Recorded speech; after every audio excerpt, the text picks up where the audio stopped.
Hello and welcome back to No Bullshit. Today we return to talking about one of the most annoying B-level celebrities out there, Alyssa Milano. She recently made a fool of herself online again too, when she started crying and breaking down about some normal standard ICE border patrol sting operations. Before we get too far into that though, I think it may be time to tell everyone who the hell Alyssa Milano even is. Most people probably don't even know who this chick is anymore. And basically, Alyssa got famous about 20 years ago when she used to pretend to be a witch on television, while almost always wearing skimpy clothes while she did it. Of course, Milano was never really known for her acting abilities exactly. She was more just a hot piece of tail that looked pretty good on camera and could read the scripts and provide the minimum amount of emphasis required to perform in front of cameras and meet her project's usually very low standards. Her most famous gig was on the Charmed TV show, for example, and while it aired on the WB, and this was way before that channel even got as popular and as credible as it is today. This was far before Arrow and the whole DC Comics universe they have there now. And believe it or not, but the WB was actually even worse back in the day, and it was even more low budget back then too, and all this charm show with Alyssa Milano really amounted to was a show for preteen boys who wanted to watch young hot girls who were scantily dressed, while also running around casting spells and solving magic riddles and shit. Not to dog on that show too hard, it did make way for the WB to create a much better and actually interesting supernatural related show, called Supernatural of course, but I do think it's worth pointing Charmed out here in Alyssa's past specifically and showing how bad it was, because quite frankly, Milano acts like she's some kind of superstar now and like she's some kind of actually famous A-list celebrity. But if you just look into her background a little bit and check out her career and her filmography briefly, you can see she's really not someone to be taken seriously at all, not in the realm of acting or creativity or anything else for that matter. That brings us back to what's going on today. If you hadn't heard, Alyssa Milano is one of the most liberal, annoying, and outspoken celebrities out there. She's constantly squawking about things on Twitter too, and even she constantly makes videos and TV appearances pushing her stupid radical left-wing ideologies, and sometimes she even just straight up pushes liberal propaganda, filled with lies sometimes too. And already, from the beginning we just went over about Alyssa's claim to fame and her shitty acting past, I think we can already see she's not someone to take seriously or to listen to for any advice, especially advice concerning politics, elections, voting, and the environment or international relations and world issues. And these are all topics Milano addresses daily online, but as we can all now see, it's nothing she's qualified to discuss or handle, nor something people should go to her for at all. Also, Alyssa does not have the life or professional experience to know what's going on in the world either. I mean, this chick was cast in Charmed in 1998, 20 years ago when she was 26. That means she was likely a millionaire before then or shortly after. And she never had to work a real job or a real day in her life. Alyssa even started acting way earlier than this too. She was a child actor for the show Who's the Boss from the 1980s when she was in her teens. So yeah, this woman has no idea what the real world is like at all. And she has no political training, experience, or anything related to it either. And worst of all, Alyssa is guilty of one of the worst sins when it comes to famous people pushing their politics online. Milano got famous for something completely different and unrelated to politics completely. She got famous as a child actor and then later as a young woman hot girl actor, all while she was on TV performing in shitty sitcoms usually. Now with that said, recently she's decided to use her fame coming from television and her social media account that grew because of that career, a career she gained exposure for and popularity from elsewhere, and now Alyssa is pivoting and using that fame to push her own personal liberal propaganda pushing ways and spreading of lies and misinformation, and even worse, constantly. It would be different if, say, she was a comedian or talk show host maybe, or some kind of political movie maker who uses topical references. Then, if Alyssa actually got famous for and people came to her for her political takes originally, then it would make sense to share them constantly online. For example, I'm kind of in a similar position to this since my videos have always been topical and politically based. So people come to my page and other accounts expecting that kind of content already. But if, say, a different non-political YouTuber started saying something similar, like if, for example, Screen Junkies started talking about their politics and supporting Trump hardcore or something, well, that would seem really off and possibly wrong and inappropriate, especially if they were doing it in this sneaky, manipulative, dishonest way, which is exactly what Alyssa Milano is doing and has been doing for years. She used the fame from her acting career to now try and push liberal politics, and it seems very deceptive and just plain wrong. Now, for today's example, which leads to Alyssa's now infamous video shortly, but first, we need to dive into what the issue is right now. This article and story sums it up pretty nicely. It says, Alyssa Milano rips ICE for sting operation using fake university. It was created under the Obama administration. Uh-oh, what a goober move, huh? She tears apart this sting operation thinking Trump is behind it and it's racist because of him and what have you, but alas, the Democratic darling and former President Barack Hussein Obama was actually the one who set up the sting years ago, or at least it happened under his administration. And for those who don't know, a sting is a sort of trap that police or law enforcement will set up in order to try and catch criminals and uphold the laws of the area. But Democrats like Milano aren't fans of upholding the law, nor are they fans of cops or law enforcement for that matter. So it really shouldn't surprise us that they are against this sting and they think the criminals they caught should be set free or something. Shit, wackadoo liberals like this think all of ICE should be completely abolished too, so them thinking one of their operations set up to catch people committing crimes willingly, thinking that should be shut down too, is pretty much in the same ballpark. Let's go ahead and read on now and see where this story goes. On Monday, alerted that U.S. Immigration and Customs Enforcement, or ICE, had arrested roughly 250 students since January on immigration violations as part of a sting operation involving a fake university, actress Alyssa Milano, a fervent opponent of ICE, tweeted, "Oh my god, ICE has arrested about 250 students who were enrolled at a fake university set up by ICE to lure in students." Someone might alert Milano, a strident voice consistently ripping the Trump administration for its immigration policy, of one little fact. The University of Farmington in Michigan was created during the Obama administration in 2015. The sting operation was codenamed Paper Chase. The Detroit News reported in January 2019 that 8 recruiters for the university who hailed from India were charged with visa fraud and harboring aliens for profit. Those 8 recruiters allegedly made more than $250,000 from the university in lieu of recruiting students. So yeah, I'm not seeing the real problem here. I set up a trap to catch some criminals. It was a fake school that only immigration cheaters would try and use as a way to pretend they are going to school while on student visas when really they're not. Catching these students cheat here instead of letting them get away with it somewhere else, well, that's obviously ideal, and most normal people wouldn't have an issue with that, but the left clearly does. That's why Alyssa Milano here is advocating against law enforcement once again, even trying to portray this noble upholding of the law as if it's crooked, wrong, and immoral, when it's really the opposite. Prosecutors argued that the students enrolled in the university so they could retain their student visa status and stay in the U.S. despite being aware that they would not attend any actual classes, earn credits, or make academic progress towards an actual degree, as the New York Times reported. The Times said the recruiters were accused of enlisting at least 600 people to enroll in the school. Matthew Schneider, the United States Attorney for the Eastern District of Michigan, stated in a news release, "We are all aware that international students can be a valuable asset to our country, but as this case shows, the well-intended international student visa program can also be exploited and abused." Former federal prosecutor Peter Henning stated, "It's creative and it's not entrapment. The government can put out the bait, but it's up to the defendants to fall for it." And there you have it. ICE set up a successful above-board sting operation, and liberals like Alyssa Milano are starkly against it because they don't like the law or even this whole country and our people. Really, they hate us and want to give special treatment to foreigners over us. And these people are even committing crimes to stay here illegally too. I mean, doesn't Alyssa realize she's also putting Americans in our lives and towns and areas in less safe positions? Perhaps she just doesn't care about keeping more criminals around, who are now proven to be more likely to commit more crimes once again. But instead of kicking out these crooks like we should, Alyssa wants to let everyone stay and let them take away room and resources from us. You know, the legal citizens who are supposed to be here in the first place. Now, with that said, we must ask why Milano, or anyone for that matter, would want to do something like this. And since it's pretty obviously always a talking point coming from liberals, it's pretty easy to suss out the real motives too. First, they get to virtue signal and act like they are these noble saviors who are helping people and being generous and so sympathetic, but they're being sympathetic to these illegal foreigners they've falsely placed above everyone else. And then, and here's the kicker, the real end goal here is the left knows these illegals are far more likely to vote for them and Democrats in the future. That's also why liberals aren't supporting and promoting and asking for more European immigrants or pushing for the bringing in of more Asians or Russians. Instead, the left only wants black or brown minority immigrants to stay here, and they want as many of them as possible because they know the more minority immigrants they bring in, the more votes they will get for their left-wing side, and thus they'll get more control of our government and our everyday lives. Finally, let's end with taking a look at Alyssa Milano's now infamous crying video that's on Twitter. This isn't her first time publicly crying either. Besides her milquetoast performances on mildly popular TV drivel, Milano also cries on her Twitter and online quite often. She's cried about losing the 2016 election, and she's also had other fake faux outrage incidents too, like this new ice sting controversy we're talking about now. So without further ado, let's go ahead and check out this video for ourselves and see what's up with Alyssa. We are destroying children's lives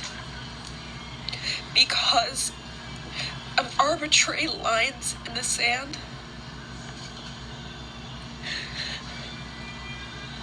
And we can't let this be the new normal.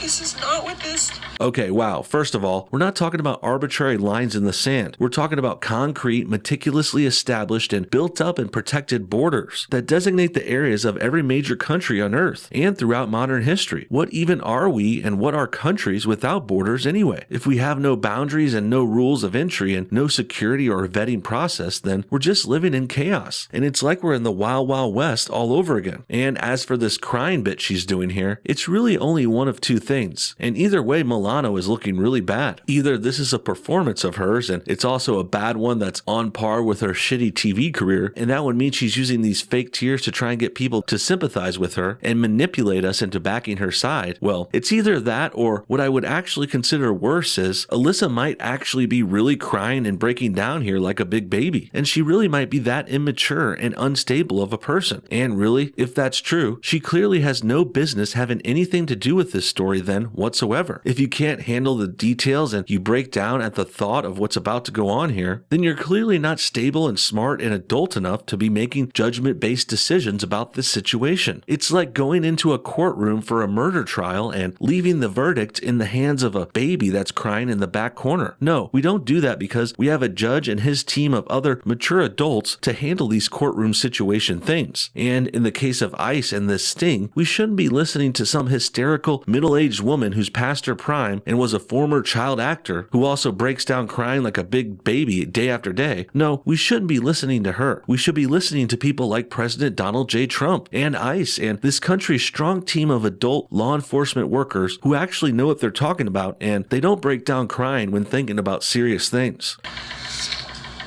Besides what this country is founded on, this is not innately who we are as human beings.